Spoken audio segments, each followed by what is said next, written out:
اعوذ باللہ من الشیطان الرجیم بسم اللہ الرحمن الرحیم۔ اللہ تبارک و تعالیٰ کے نام سے شروع جو بڑا مہربان نہایت رحم کرنے والا ہے۔ پیارے دوستو، مصر کی سرزمین ایسی سرزمین ہے جہاں پر بہت سارے فارعون گزرے ہیں۔ مصر کی سرزمین پر اللہ تبارک و تعالیٰ نے بہت سارے عذاب نازل فرمائے، اور مصر کی سرزمین پر اللہ تبارک و تعالیٰ کے قہر و غضب کا رنگ بھی دیکھا۔ ان تمام تر عذابات کے باوجود بھی مصر کی نافرمان قوم اللہ تبارک و تعالیٰ کی وحدانیت پر ایمان نہ لائی۔ لیکن فارعون اللہ تبارک و تعالیٰ پر کیوں ایمان رکھتا تھا، آج کی اس ویڈیو میں ہم آپ کو بتائیں گے کہ وہ فارعون جو اپنی قوم کے سامنے یہ دعویٰ کرتا تھا کہ میں تمہارا سب سے بڑا خدا، یہی فارعون اللہ تبارک و تعالیٰ پر ایمان کیسے لایا، اور یہ فارعون ایسا کون سا عمل کرتا تھا جس کی وجہ سے اس کی ہر دعا قبول ہوتی تھی۔ پیارے دوستو، جس فارعون کی ہر دعا قبول ہوتی تھی، اس کے باوجود اللہ تبارک و تعالیٰ نے اس فارعون کو غرق کیوں کیا اور دنیا کے لیے عبرت کا نشان کیوں بنایا؟ اور جب فارعون غرق ہو رہا تھا تو اللہ تبارک و تعالیٰ کے مقرب فرشتے حضرت جبرائیل علیہ السلام اور حضرت میکائیل علیہ السلام فارعون کے سامنے کیا کرنے آئے؟ ان تمام تر سوالات کے جوابات قرآن و حدیث کی روشنی میں آج کی اس ویڈیو میں ہم آپ کو بتائیں گے، لہٰذا آپ سے گزارش ہے کہ آج کی اس ویڈیو کو اینڈ تک لازمی دیکھیے گا۔ فارعون مصر کی تاریخ کا وہ بدبخت بادشاہ تھا جس نے اقتدار سنبھالتے ہی خدائی کا دعویٰ کر دیا، اور خدائی کا دعویٰ کرنے کے لیے اس بدبخت نے مصر کے اندر دینی تبلیغ پر پابندی لگا دی تاکہ لوگ علم سے دور ہو کر جاہل بن جائیں، کیونکہ اس دور میں مصر کے کچھ لوگ ایسے بھی تھے جو اللہ تبارک و تعالیٰ کی وحدانیت پر ایمان رکھتے تھے اور جو حضرت یوسف علیہ السلام کے دین پر تھے۔ جیسے ہی فارعون نے تبلیغ پر پابندی لگا دی تو اس کے کچھ عرصہ بعد لوگ جاہل بننا شروع ہو گئے، اور نئی آنے والی نسلوں کو اس بات کا علم تک نہ تھا کہ ہمارا دین کیا ہے، ہمارا رب کون ہے۔ جب لوگ اس قدر جاہل ہو گئے تو فارعون کے اس جہالت کے بعد لوگوں کو بتوں کی پوجا کرنے کا حکم دیا۔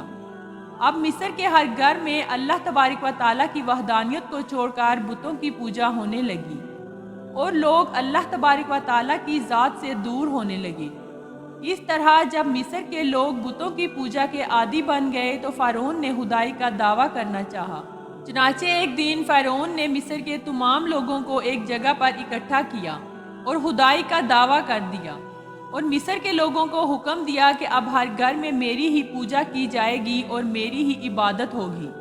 پیارے دوستو، اس وقت مصر کی ایک قوم جو کہ تعداد میں بہت زیادہ لوگ تھے، انہوں نے فارعون کو خدا ماننا شروع کر دیا، لیکن اس وقت بھی چند لوگ ایسے تھے جن کے دل ایمان کی روح سے منور تھے، اور انہوں نے فارعون کو خدا ماننے سے انکار کر دیا۔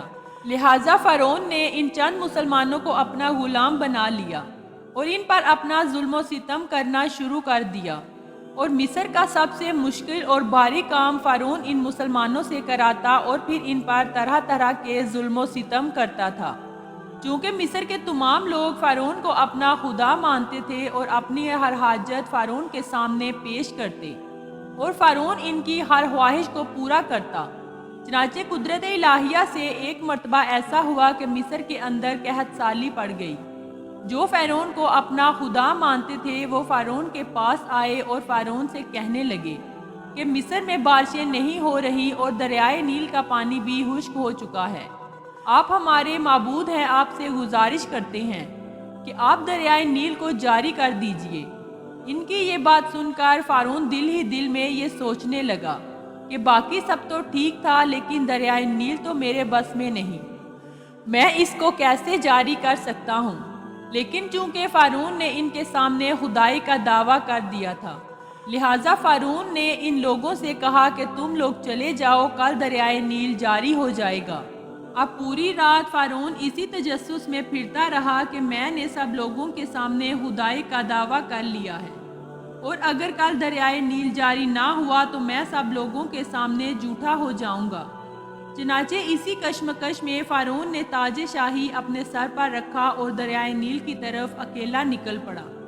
جب فارعون دریائے نیل کے پاس پہنچا تو اس نے دیکھا کہ دریائے نیل مکمل طور پر خشک پڑا ہے، اور اس میں پانی کا ایک قطرہ بھی نہیں۔ اس وقت فرعون نے اپنے تاج کو اتارا اور زمین پر پھینک دیا، اور زمین پر بیٹھ کر اپنے سر میں مٹی ڈالنے لگا اور اپنے سر کو سجدے میں جھکا کر اللہ تبارک و تعالیٰ کی بارگاہ میں عرض کرنے لگا کہ یا رب العالمین، میں جانتا ہوں کہ حقیقی مالک تو ہی ہے، اور میں جانتا ہوں کہ سب لوگوں کا حقیقی مالک اور معبود تو ہی ہے۔ تو ہی ہمارا خالق اور تو ہی ہمارا مالک ہے۔ اے رب العالمین، میں جانتا ہوں میں نے جو خدائی کا دعویٰ کیا ہے وہ جھوٹا ہے اور غلط ہے۔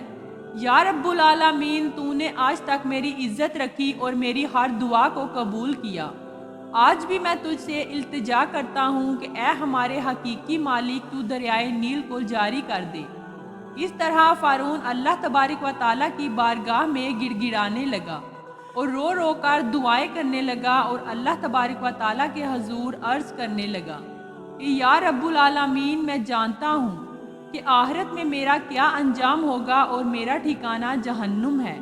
اے ہمارے پروردگار، میری آخرت کے بدلے دنیا کو اختیار کرتا ہوں، اور مجھے آخرت کے بجائے دنیا میں سب کچھ عطا فرما دے۔ اس طرح فرعون نے آخرت کو چھوڑ کر دنیا کو اختیار کر لیا اور آخرت کے عذاب کو خود ہی اپنے گلے میں ڈال لیا۔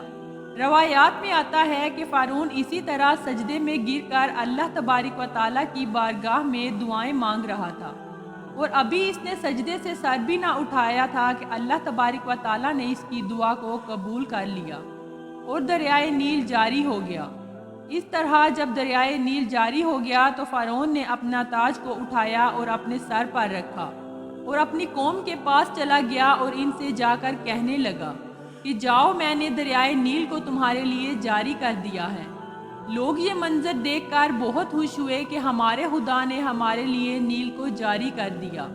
اس روایت سے پتہ چلتا ہے کہ فرعون بھی اللہ تبارک و تعالیٰ کی وحدانیت پر ایمان رکھتا تھا، اور وہ بھی اللہ تبارک و تعالیٰ کو مانتا تھا، لیکن چونکہ اس نے آخرت کے بجائے دنیا کو اختیار کیا اور آخرت کی ہمیشہ رہنے والی نعمتوں کو چھوڑ کر دنیا کی آسائشوں پر خوش ہوا، تو اللہ تبارک و تعالیٰ نے اس کی یہ دعا قبول کر لی اور اس کو آخرت کی بجائے دنیا میں سب کچھ عطا کر دیا۔ دریائے نیل کے جاری ہونے کے بعد فرعون اسی طرح مسلمانوں پر ظلم و ستم کرنا شروع ہو گیا، اور جب فرعون کا ظلم و ستم حد سے بڑھنے لگا تو اللہ رب العزت نے اپنے پیارے نبی حضرت موسیٰ علیہ السلام کو مبعوث فرمایا۔ حضرت موسیٰ علیہ السلام نے فرعون کو اللہ تبارک و تعالیٰ کی وحدانیت کی طرف بلایا اور اللہ کے عذاب سے ڈرایا، لیکن فرعون نے حضرت موسیٰ علیہ السلام کی ایک نہ مانی اور اسی طرح اپنے کفر و شرک میں اڑا رہا۔ اللہ تبارک و تعالیٰ نے فرعون اور اس کی نافرمان قوم پر لگاتار 5 قسم کے دردناک عذاب بھیجے، لیکن ان دردناک عذابوں کے باوجود فرعون اور اس کی نافرمان قوم اللہ تبارک و تعالیٰ کی وحدانیت پر ایمان نہ لائی، اور یہ لوگ اسی طرح کفر و شرک پر ڈٹے رہے۔ صرف چند لوگ ہی ایسے تھے جو حضرت موسیٰ علیہ السلام کے ساتھ اللہ تبارک و تعالیٰ کی وحدانیت پر ایمان لائے۔ بالآخر جب فرعون اور اس کی قوم قابل ہدایت نہ رہے تو اللہ رب العزت نے حضرت موسیٰ علیہ السلام کو حکم دیا کہ وہ اپنی قوم کو لے کر مصر سے روانہ ہو جائیں۔ اللہ تبارک و تعالیٰ فرعون اور اس کی قوم پر عذاب نازل فرمانے والا ہے۔ چنانچہ حضرت موسیٰ علیہ السلام اللہ تبارک و تعالیٰ کے حکم سے اپنی قوم کو لے کر مصر سے روانہ ہو گئے۔ ادھر جب فرعون کو پتہ چلا کہ حضرت موسیٰ علیہ السلام اپنی قوم کو لے کر مصر کو چھوڑ کر جا رہے ہیں، تو فرعون نے اپنے لشکر کو تیار کیا اور حضرت موسیٰ علیہ السلام کے لشکر کا تعاقب کرنے لگا۔ جب حضرت موسیٰ علیہ السلام اور ان کا لشکر دریائے نیل کے کنارے پہنچا تو حضرت موسیٰ علیہ السلام کی قوم یہ منظر دیکھ کر گھبرا گئی کہ سامنے دریائے نیل ہے اور پیچھے فرعون ہے۔ اس وقت یہ لوگ حضرت موسیٰ علیہ السلام سے کہنے لگے کہ آج ہم لوگ بچنے والے نہیں۔ حضرت موسیٰ علیہ السلام نے کہا، گھبراؤ نہیں، اللہ تبارک و تعالیٰ ہمارے ساتھ ہے۔ اللہ تبارک و تعالیٰ نے حضرت موسیٰ علیہ السلام کو حکم دیا کہ اپنا عصا دریا پر مارے تو دریائے نیل تم لوگوں کو راستہ دے دے گا۔ حضرت موسیٰ علیہ السلام نے جیسے ہی اپنا عصا دریائے نیل پر مارا تو دریائے نیل پر 12 راستے بن گئے، جن رستوں کے ذریعے حضرت موسیٰ علیہ السلام اور ان کی قوم آسانی سے دریائے نیل کو پار کرنے میں کامیاب ہو گئی۔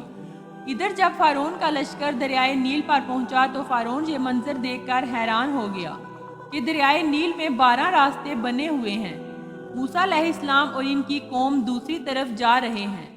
اس منظر کو دیکھ کر اس وقت بھی فارون اپنی قوم کو گمراہ کرنے میں باز نہ آیا اور اپنی قوم سے کہنے لگا کہ یہ دیکھو دریائے نیل سے پہلے ہی میرے لیے رستے بنا دیے ہیں۔ اس وقت فارون نے اپنی قوم سے کہا کہ سمندر میں اتر جاؤ، لیکن فارون کی قوم نے دریائے نیل میں اترنے سے انکار کر دیا اور فارون کی قوم فارون سے کہنے لگی پہلے آپ دریا میں اتریں پھر ہم اتریں گے۔ جب فارون اپنے گھوڑے کو دریا میں اتارنے کے لیے ایڑی لگائی تو وہ گھوڑا آگے نہ بڑھا اور وہیں پر رک گیا، کیونکہ وہ اللہ رب العزت کے عذاب کو دیکھ رہا تھا جو فارون پر نازل ہونے والا تھا۔ روایات میں آتا ہے کہ جب فارون کا گھوڑا سمندر میں داخل نہیں ہو رہا تھا تو اس وقت حضرت جبرائیل علیہ السلام ایک گھوڑے پر تشریف لائے۔ اس وقت حضرت جبرائیل علیہ السلام کو فارون یا پھر اس کے لشکر میں سے کوئی بھی نہ دیکھ سکا۔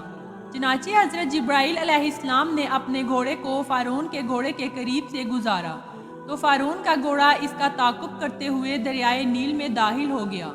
فارون کا گھوڑا دریا میں داخل ہوا تو اس کے دل میں ایک ہیبت سی طاری ہو گئی۔ فارون اب یہ چاہتا تھا کہ اس کا گھوڑا دریا میں داخل نہ ہو، کیونکہ فارون کو عذاب الہی کے آثار محسوس ہو رہے تھے۔ لیکن فارون کی لاکھ کوششوں کے باوجود بھی گھوڑا پانی میں داخل ہو گیا۔ جیسے ہی فارون کا گھوڑا پانی میں داخل ہوا تو فارون کا لشکر بھی فارون کے پیچھے پانی میں داخل ہو گیا۔ خدا کی قدرت کا نظارہ دیکھیے کہ آگے آگے حضرت موسیٰ علیہ السلام اور ان کی قوم، ان کے پیچھے پیچھے حضرت جبرائیل علیہ السلام اور ان کے پیچھے فارون اور اس کا لشکر، جو کہ حضرت موسیٰ علیہ السلام کا تعاقب کر رہا تھا۔ فارون کا لشکر جب دریائے نیل کے درمیان پہنچا تو حضرت موسیٰ علیہ السلام کا لشکر دریا عبور کر چکا تھا۔ چنانچہ جب حضرت موسیٰ علیہ السلام اور ان کی قوم مکمل طور پر دریا پار کر چکی تو اس وقت اللہ رب العزت نے سمندر کو حکم دیا کہ مل جا۔ اس وقت دریائے نیل اللہ تبارک و تعالیٰ کے حکم کے مطابق حرکت میں آ گیا۔ فارون نے جب اپنی موت کو اپنے سامنے آتے دیکھا تو بلند آواز سے کہنے لگا کہ میں اس بات پر ایمان لایا کہ خدا کے سوا کوئی معبود نہیں، اور اس خدا پر ایمان لایا جس پر بنی اسرائیل والے ایمان لائے۔ اور فارون کہنے لگا کہ میں فرما برداروں میں شامل ہوتا ہوں۔ اسی وقت حضرت جبرائیل علیہ السلام نے مٹی کو اٹھایا اور فارون کے منہ میں ڈال دیا اور مٹی سے فارون کا منہ بند کر دیا، کیونکہ فارون اللہ تبارک و تعالیٰ کی بارگاہ میں یہ دعا مانگنا چاہتا تھا کہ اللہ تبارک و تعالیٰ اس کو اس عذاب سے بچا لے۔ لیکن حضرت جبرائیل علیہ السلام مٹی کے ذریعے فارون کے منہ کو بند کر دیا۔ اس کے بعد دریائے نیل آپس میں مل گیا اور فارون اور اس کا سارا لشکر دریائے نیل کے اندر غرق ہو گیا، اور اللہ تبارک و تعالیٰ نے فارون اور اس کے لشکر کو دنیا کے لیے عبرت کا نشان بنا دیا۔ فارون اللہ تبارک و تعالیٰ کی وحدانیت پر ایمان تو لے آیا، مگر اس وقت وہ ایمان اللہ تبارک و تعالیٰ کی بارگاہ میں قبول نہ ہوا، کیونکہ اس وقت اللہ تبارک و تعالیٰ کا عذاب فارون پر نازل ہو چکا تھا اور اس کے لیے توبہ کا دروازہ بند کر دیا گیا تھا۔ اللہ تبارک و تعالیٰ سے دعا ہے کہ ہمیں اپنے عذاب سے بچائے اور حضرت محمد صلی اللہ علیہ وآلہ وسلم کے بتائے ہوئے راستے کے مطابق زندگی گزارنے کی توفیق عطا فرمائے۔ آمین یا رب العالمین۔